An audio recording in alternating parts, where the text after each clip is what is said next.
Mengapa Hamas berkolaborasi dengan Iran, Hizbullah dari Lebanon, dan juga Houthi Yaman, padahal kelompok tersebut diketahui menganut Syiah?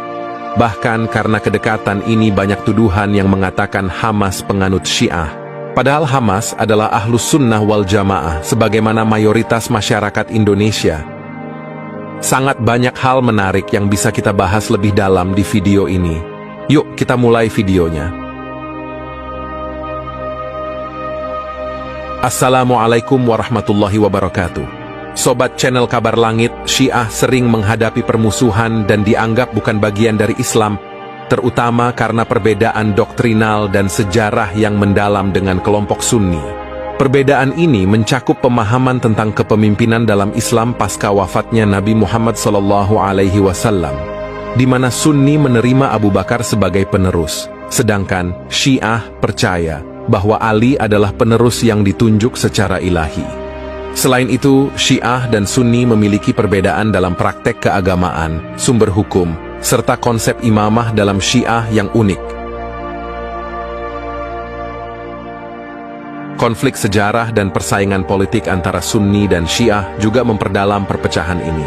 Sejak awal perang Saudara Islam, telah terjadi serangkaian konflik yang meningkatkan ketegangan antar kedua kelompok. Faktor politik di Timur Tengah, di mana pemerintah negara-negara mayoritas Sunni dan Syiah sering menggunakan perbedaan ini untuk tujuan politik, juga berkontribusi pada sikap permusuhan. Kurangnya dialog dan pemahaman antar sekte Islam ini memperkuat stereotip dan intoleransi, mengakibatkan pandangan yang seringkali negatif terhadap Syiah. Lalu mengapa Hamas tidak meminta dukungan dari negara-negara Arab Sunni? Berikut adalah sebuah ilustrasi yang kami harapkan dapat mudah dipahami. Bayangkan, seseorang yang rumahnya direbut oleh seorang penjahat dan orang tersebut hanya diizinkan menggunakan satu ruangan kecil di sudut rumahnya untuk tinggal bersama keluarganya. Sementara itu, penjahat tersebut menguasai sisa bagian rumah yang luas. Pertanyaannya, apa yang paling dibutuhkan oleh orang yang rumahnya dirampas tersebut? Yang dibutuhkan oleh orang tersebut adalah kekuatan untuk merebut kembali rumahnya. Ia kemudian mendatangi tetangga-tetangganya yang memiliki keyakinan yang sama, yang mungkin sering bersama-sama melaksanakan sholat di masjid. Saat ia mengetuk pintu tetangga pertama, ia berkata, "Saya memerlukan bantuan untuk mengusir penjahat dari rumah kami." Namun tetangga itu menjawab, "Oh, kami tidak bisa membantu mengusirnya. Sebagai gantinya, saya akan memberikan makanan dan uang untuk Anda."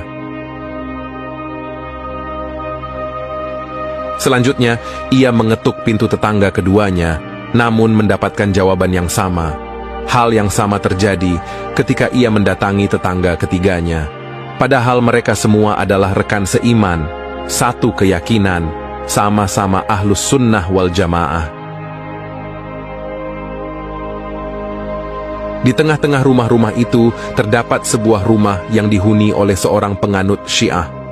Secara kebetulan, seorang penganut Syiah menawarkan bantuan kepada seseorang yang telah putus asa mencari pertolongan di berbagai tempat untuk mengusir seseorang yang telah merampas rumahnya.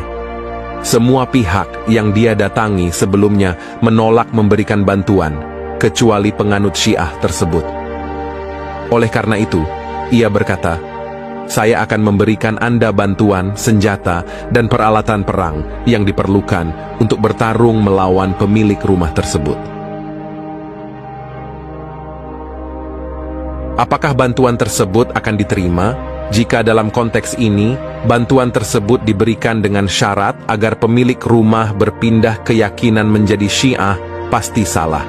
Tapi jika bantuan itu diberikan tanpa syarat, sebagai bentuk dukungan kemanusiaan, pasti tidak masalah.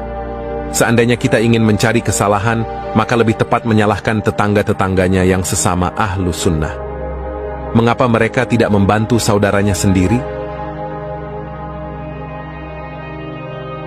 Ini adalah situasi yang terjadi di Palestina, sebagaimana yang terjadi pada Hamas. Khaled Mashal, pemimpin Hamas, menjelaskan dalam wawancaranya dengan TV Arabia mengenai hal ini. Dia menguraikan bahwa banyak orang bertanya mengapa Hamas memiliki hubungan dekat dengan Syiah. Khalid Mal menjawab, sebenarnya kami berharap tetangga-tetangga kami, saudara-saudara kami yang seiman atau sesama bangsa Arab dari negara-negara Arab di sekitar kami memberikan bantuan kepada kami. Namun, mereka tidak memberikan bantuan yang kami perlukan. Jika ada bantuan, hanya sebatas bantuan logistik, seperti makanan atau uang. Tetapi, yang benar-benar memberikan kami apa yang kami butuhkan, yakni kekuatan dan senjata, adalah Iran. Bagaimana mungkin kami menolak bantuan? Khalid Mashal menyatakan bahwa mereka lebih memilih bantuan dari saudara seiman. Bagi mereka yang menyalahkan Hamas karena mendekati Iran dan menerima bantuan dari negara tersebut, Khalid menantang mereka untuk membuka pintu bantuan mereka sendiri. Gantikan posisi Iran dan saya pasti akan meninggalkan Iran dan lebih senang berada bersama kalian, ujar Khalid sebagai jawabannya. Realitas yang dialami oleh bangsa Palestina ini sungguh terjadi. Gaza, yang tidak memiliki jalur keluar independen, terkurung dengan semua pintu keluarnya mengarah ke wilayah yang dikuasai Israel. Satu-satunya akses keluar adalah melalui pintu Rafah yang mengarah ke Mesir. Mesir, yang mayoritas penduduknya beragama Islam Sunni dan mengikuti mazhab Syafi'i yang sama dengan penduduk Gaza, telah membuat perjanjian dengan Israel. Akibatnya, Mesir menutup pintu Rafah, sehingga sangat sulit bantuan masuk ke Gaza. Dalam konflik ini, Mesir tampaknya lebih berpihak kepada Israel daripada saudaranya di Palestina. Ini menunjukkan ketidaksediaan negara yang seagama dan semazhab untuk mendukung Palestina. Presiden Mesir saat ini adalah As-Sisi, yang melakukan kudeta terhadap Presiden Mursi. Mursi, yang dikenal mendukung Palestina dan telah membuka perbatasan selama kepemimpinannya, meninggal di penjara setelah kudeta oleh As-Sisi. Perbandingan kondisi di Palestina di bawah kepemimpinan Mursi, dan setelahnya menunjukkan perubahan signifikan dalam dukungan yang diterima oleh Palestina dari Mesir. Mursi dikudeta oleh As-Sisi. Proses kudeta ini didukung oleh siapa? Didukung oleh negara-negara Arab sekitar, didukung oleh Emirat Arab, didukung oleh Saudi Arabia, didukung oleh negara-negara Teluk. Coba bayangkan, mereka mendukung pemimpin yang pro-Israel, yang akan menyusahkan Palestina. Itu yang terjadi. Dalam konteks ini, pantas untuk merenungkan dan mengkritisi siapa yang lebih layak mendapat kritik dan dianggap sesat. Apakah mereka yang menerima bantuan dari Syiah karena terpaksa, atau mereka yang Ahlus Sunnah namun tidak mau membantu saudaranya sesama Ahlus Sunnah? Kita harus menggunakan akal sehat dan hati nurani yang bersih dalam menilai situasi ini. Sekarang, mari kita fokus pada situasi Hamas yang menerima bantuan dari Iran karena terpaksa, karena saudara-saudara seakidahnya tidak ada yang membantu.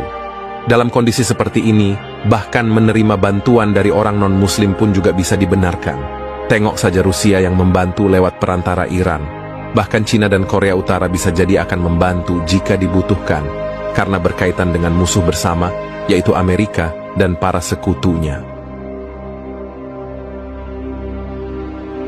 Melihat fenomena ini, apa yang telah kita persembahkan pada perjuangan Palestina? Hanya diam tak peduli, atau bergerak dengan cara kita, walau hanya lewat doa. Ingat, apapun yang kita lakukan saat ini, akan dipertanggungjawabkan di akhirat nanti. Kelak kita akan menjawab apa? Jika Allah bertanya pada kita tentang apa yang sudah kita lakukan, melihat pembantaian saudara kita di Palestina. Sobat channel Kabar Langit, demikian video renungan ini kami sampaikan. Semoga fakta ini bisa membuka mata hati kita. Tinggalkan komentar terbaik Anda di kolom komentar. Kami ingatkan jangan menulis kata kasar atau makian, karena akan otomatis dihapus filter YouTube. Terima kasih sudah menyimak. Nantikan video kami berikutnya. Wassalamualaikum warahmatullahi wabarakatuh.